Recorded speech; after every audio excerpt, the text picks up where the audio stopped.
नमस्कार विद्यार्थी मित्रांनो, डिव्हिजन ऑफ पॉलिनॉमियल्स हे जे आपले 10वे प्रकरण आहे गणितामध्ये असणारे, तर त्यामधील प्रॅक्टिस सेट 10.1 जो आहे तो आज आपण अभ्यासणार आहोत. ठीक आहे. त्यातील पहिले जे उदाहरण आहे ते काय आहे पहा.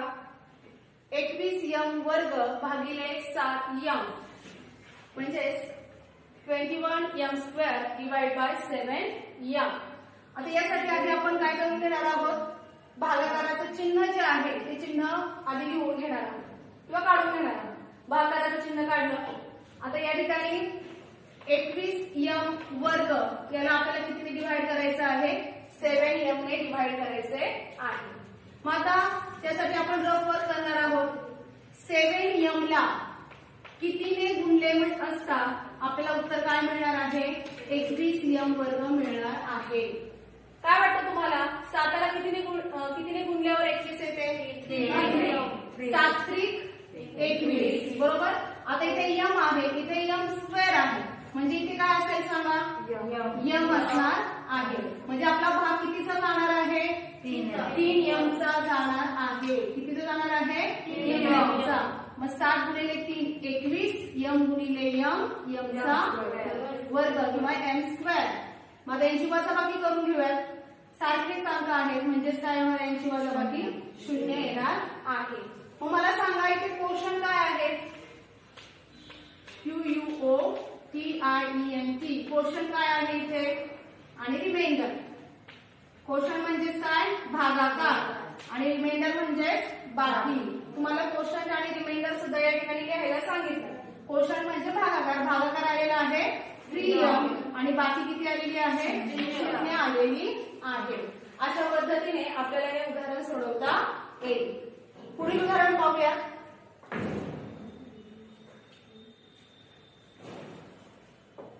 सेकंड एक्झाम्पल आहे 48³ डिवाइड बाय -10a म्हणजे 40a चा घन भागिले -10a.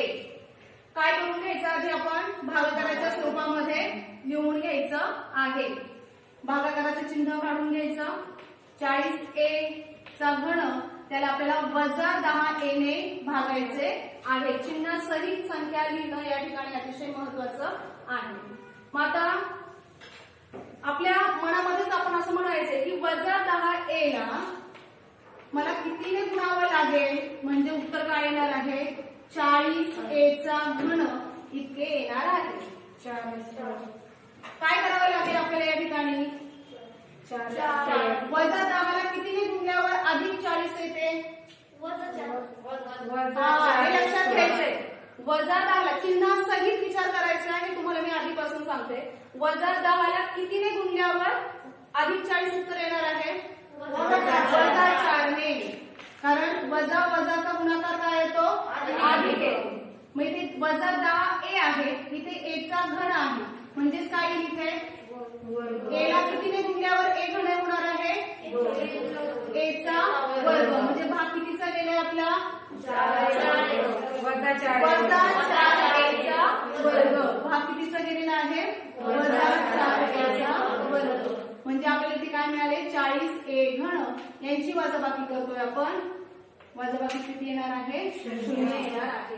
मग इथे भागाकार म्हणजे क्वोशंट किती आलेला आहे, -4a चा वर्ग, आणि रिमाइंडर म्हणजेच बाकी किती आलेली आहे, 0 ही आलेली आहे. समजलंय उदाहरण हे. आता तिसरं उदाहरण आपण पाहूयात.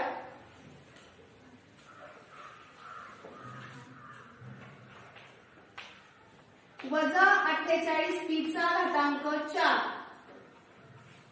भागिले -9p चा वर्ग. ठीक आहे. मग आता इथे आपल्याला काय करायचं आहे, भागाकार करायचा आहे. मग करूयात आपण हा भागाकार. भागाकाराचं चिन्ह लिहून घेतलेलं आहे. -48p चा घातांक 4 -9p चा घातांक 2. आता इथे आपल्या नेहमीचा प्रश्न, -9p² किंवा -9p च्या वर्गाला कितीने गुणले असता आपल्याला उत्तर उत्तर किती मिळणार आहे? वजा 48 p चा घातांक 4 इतके मिळणार आहे. पहा बरं, करा विचार. आपल्याला वजा 48 हे उत्तर यायला हवं. वजा 9 इथे आहे, कितीने गुणावं लागेल? 6 प्लस 6. काय करावं लागेल बरं? पहा, मी ते अंक लिहिते. 16/3 हा अंक मी इथे लिहिला. 3 त्रिक 9. 16 गुणिले 3 किती होतात मग? वजा 48. पहा इथे मी करून दाखवते. 9 गुणिले 16/3. 3 एके 3, 3 त्रिक 9. 16 गुणिले 3 किती होतात?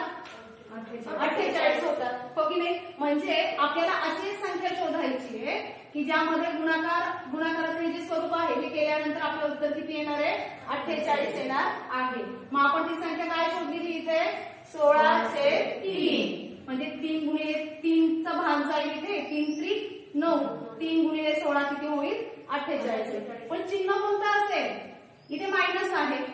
इथे कोणतं चिन्ह असेल म्हणजे मायनसच राहील ते? प्लस.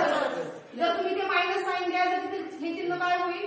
प्लस होईल. पण इथे मायनस आहे हे आपल्याला दिलेलं आहे, म्हणजे इथे कोणतं चिन्ह असणार आहे? प्लस असणार आहे. म्हणजे आहे असं. आता इथे p चा वर्ग आहे, इथे p चा घातांक 4 आहे. म्हणजे इथे किती असेल सांगा बरं? काय असेल?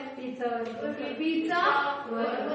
घन जर इथे केला आपण तर मग घातांक किती होईल? 5 होईल ना. मग घन करून जमणार नाही. काय असेल इथे? p चा वर्ग. मग आपला भाग कितीचा गेलेला आहे? 16/3 p चा वर्ग वजा 48 p चा घातांक 4.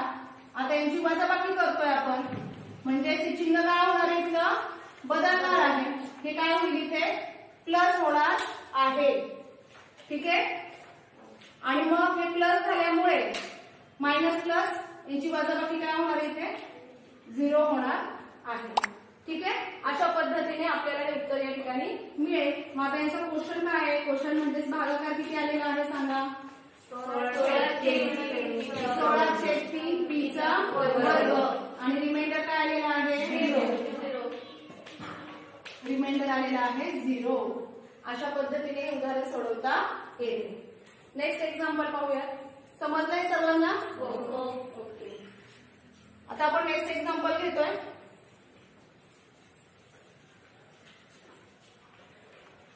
40m⁵ किंवा 40m चा घातांक 5 भागिले 30m³. 30m चा घातांक 3.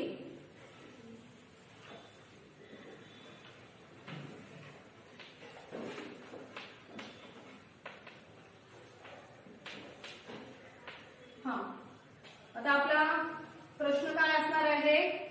काय प्रश्न असेल सांगा बरं तुमच्यापैकी कोणीतरी एकाने सांग रे. प्रश्न काय असेल आता आपला? आपण काय विचार करणार इथे? 30m च्या क्यूबने किती गुणाकार केला तर उत्तर 40m घातांक. अगदी बरोबर. 30m³ ला कितीने गुणले असता आपल्याला उत्तर काय मिळणार आहे? 40m चा घातांक 5. हा आपला प्रश्न आहे. मग आता इथे काय करावं लागेल सांगा बरं? कितीने गुणावं लागेल आपल्याला? आपल्याला इकडे उत्तर 40 हवं, इथे 30 आहे. काय करावं लागेल? विचार करा.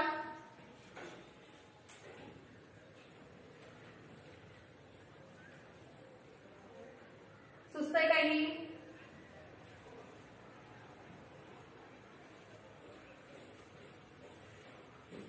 काय करावं लागेल बरं? आता मी जर असं लिहिलं इथे 30 ला जर जेव्हा मी 4/3 ने गुणलं तर 3 एके 3, 3 10, 30. 10 गुणिले 4 किती होतात? 40 होतात. आले का 40 उत्तर? हो. हा, म्हणजे आपल्याला इथे कितीने गुणावं लागेल? 4/3 ने गुणावं लागेल. इथे m चा घातांक 3 आहे, इथे m चा घातांक 5, मग इथे m चा घातांक किती असेल? 2 असणार आहे. समजलं का? म्हणजे कितीचा भागात गेला किंवा भाग गेला इथे? 4/3 m चा वर्ग. काय संख्या मिळाली? 40 m चा घातांक 5 यांची वजाबाकी करतो आपण इथे. वजाबाकी किती येणार आहे? मग सांगा क्वोशंट म्हणजे भागाकार किती आला? 4 वर्ग आणि बाकी किती आलेली आहे? 0 आलेली आहे. ठीक आहे. आता पुढे आपण उदाहरण पाहतोय 5वं उदाहरण.